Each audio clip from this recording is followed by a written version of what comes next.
Master minds commerce చదవాలనుకునే 10th inter విద్యార్థుల తొలి ఎంపిక. నమస్తే, welcome to YoYo TV. Hello నిరుద్యోగి, చలో ధర్నా చౌక్ అంటూ కూడా ఈరోజు అశోక్ నగర్లో ఉన్న నిరుద్యోగులందరూ కూడా రోడ్ ఎక్కడం జరిగింది. సో జాబ్ క్యాలెండర్లో పెట్టినట్టుగా జూన్ 2లోగా అన్ని నోటిఫికేషన్లు విడుదల చేయాలి, లేకపోతే మరో పోరాటం చేస్తా అంటూ కూడా నిరుద్యోగులందరూ ఈరోజు ధర్నాకు రావడం జరిగింది. సో మాట్లాడదాం, మరి మనతో పాటు జనార్దన్ గారు ఉన్నారు. అన్న నమస్తేనే. సో మరి మళ్ళీ రోడ్డుని ఎక్కడానికి కారణం ఏంటి? ఎందుకంటే గతంలో కూడా మీరు అనేక పోరాటాలు చేశారు, కానీ రాష్ట్ర ప్రభుత్వం జాబ్ క్యాలెండర్ పేరిట మిమ్మల్ని అందరూ సైలెంట్ పెట్టడం జరిగింది, కానీ ఇప్పుడు మళ్ళీ బయటకు రావడం జరిగింది. ఏంటి కారణం ఏంటి? ఏం లేదన్నా, ఇప్పుడు సీఎం మొన్న మాట్లాడుతూ ఒకటి ఇచ్చిండు కదా, ఒక అల్టిమేటం అనేది ఇచ్చిండు. నేను అబద్ధం ఆడట్లేను, దేనికైనా నేను సిద్ధం, నా ఉప ముఖ్యమంత్రి కూడా సిద్ధం, 59,000 ఉద్యోగాలు ఇచ్చినాం అని చెప్పిండు. ఛాలెంజ్ చేసిండు. నేను ఛాలెంజ్ చేస్తున్నా, రేవంత్ రెడ్డి గారు ఉప ముఖ్యమంత్రి మీరిద్దరు రారి, ఎక్కడ ప్లేస్ చెప్తారో చెప్పరి, సెక్రటరేటా, ఇందిరా పార్కా, తెలంగాణలో ఏ మూలకు చెప్తారో చెప్పరి. ఈ గత ప్రభుత్వం ఉన్నప్పుడు ఇచ్చినటువంటి నోటిఫికేషన్స్ వాటికి డేట్స్తో సహా నేను పెట్టిన.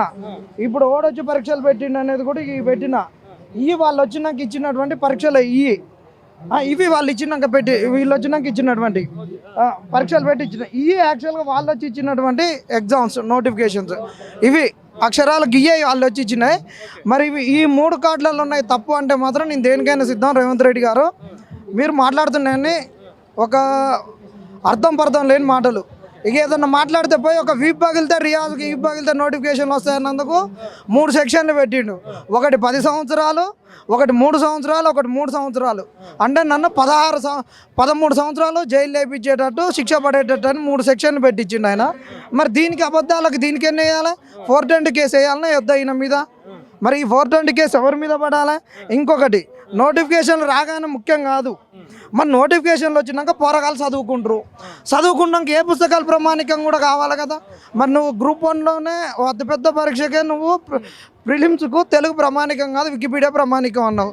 మరి రేపు ఏదంటావు? బట్టీపీడియా ప్రామాణికం అంటావా? మరి ఏమంటా? మరి ఈయన రేవంత్ పీడియా ప్రామాణికం అంటావా? ఇంకా పొన్నం పీడియా ప్రామాణికం అంటావా? పొంగులేటి పీడియా ప్రామాణికం అంటావా?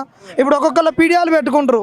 ఇప్పుడు నువ్వు సాక్షాత్ ఇచ్చిన నోటిఫికేషన్ తప్పన్నవి రేపు ఏ పీడియా ప్రామాణికం? ఇది కూడా తేలాలి. నిరుద్యోగులకు నోటిఫికేషన్లతో పాటు వీళ్ళు ఇచ్చేటటువంటి దానికి ఏ పుస్తకాలు ప్రామాణికం కావాలి. నిన్న ముఖ్యమంత్రి గారు కూడా మొన్న ఏదో మీటింగ్లో మాట్లాడుకుంటూ ఏ రాష్ట్ర ముఖ్యమంత్రి చేయని విధంగా తెలంగాణ రాష్ట్ర ముఖ్యమంత్రి సంవత్సరంలో 59,000 ఉద్యోగాలు ఇచ్చిన, దేనికైనా రెడీ అంటూ ఛాలెంజ్ విసురుతా ఉన్నాడు. మరి దానికే నేను ఈ ఛాలెంజ్ విసిరేది.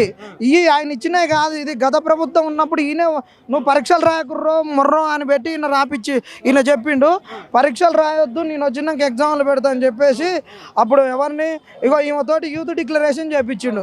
మరి దీనికి ఏమంటాడు? మరి ఇల్లున్నాడు చెప్పరి, నిరుద్యోగ భృతి ఇవ్వాలిగా, మరి దీనికి ఏంది? మరి దీనికి సిద్ధం. 2 లక్షల వేకెన్సీస్ ఒక సంవత్సరంలో 2 లక్షల ఉద్యోగాలు ఇస్తామని కూడా ఇక్కడ మెన్షన్ చేయడం జరిగింది.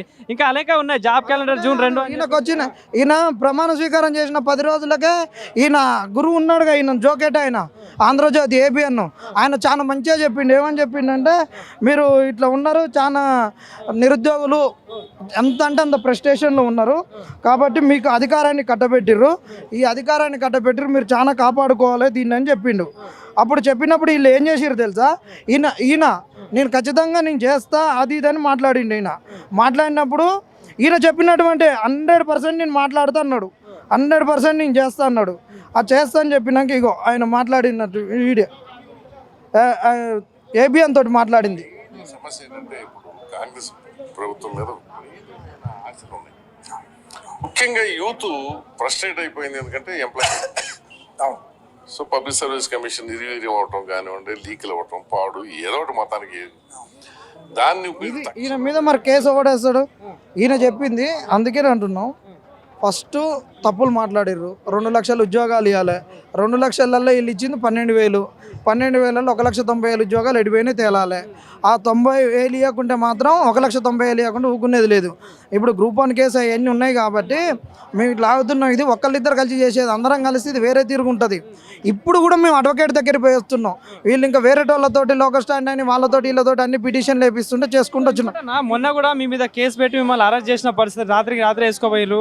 సో మీరు కేసుల చుట్టూ కూడా తిరుగుతున్నారు, అంటే ప్రశ్నిస్తే అరెస్ట్ చేస్తారంటే ఏం చెప్తారు?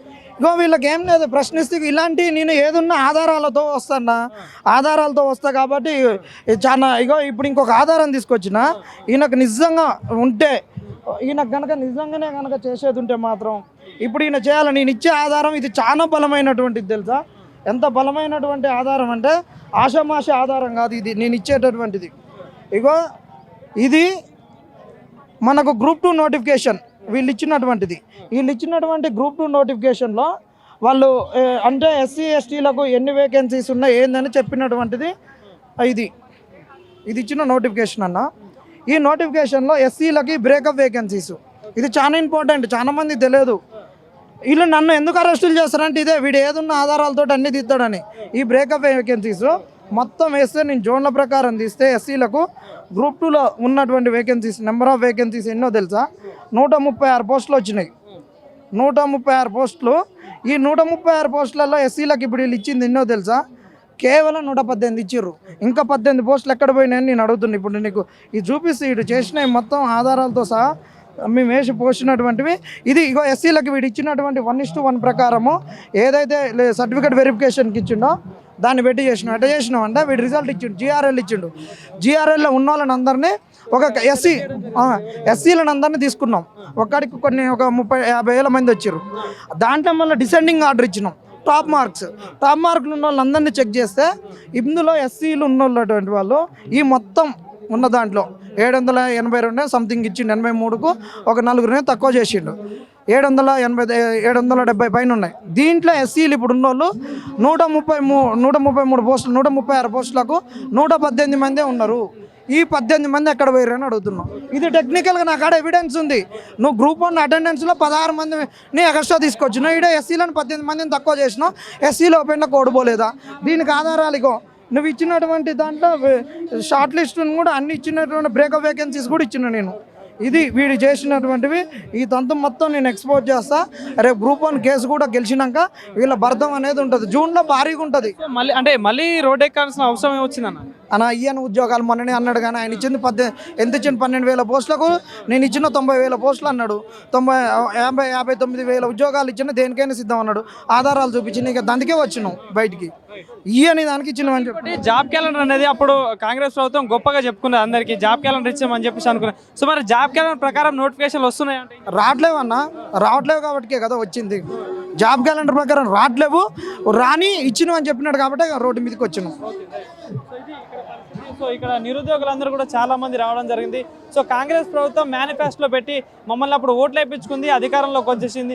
సో అధికారంలోకి వచ్చేసి దగ్గర 2 సంవత్సరాలు పూర్తయితా ఉంది. కానీ ఇప్పటివరకు ఆ జాబ్ క్యాలెండర్ ఊస్ అనేదే లేదు. సో జాబ్ క్యాలెండర్ ప్రకారం ఏదైతే మాకున్న పెండింగ్లో ఉన్న నోటిఫికేషన్ అందరూ కూడా తక్షణమే రిలీజ్ చేయాలంటూ కూడా ప్రధానంగా డిమాండ్ చేస్తూ ఉన్నారు. ఇక్కడ ధర్నా చౌక్ దగ్గర స్టూడెంట్స్ అందరూ కూడా. మాస్టర్ మైండ్స్ కామర్స్ చదవాలనుకునే 10th ఇంటర్ విద్యార్థుల తొలి ఎంపిక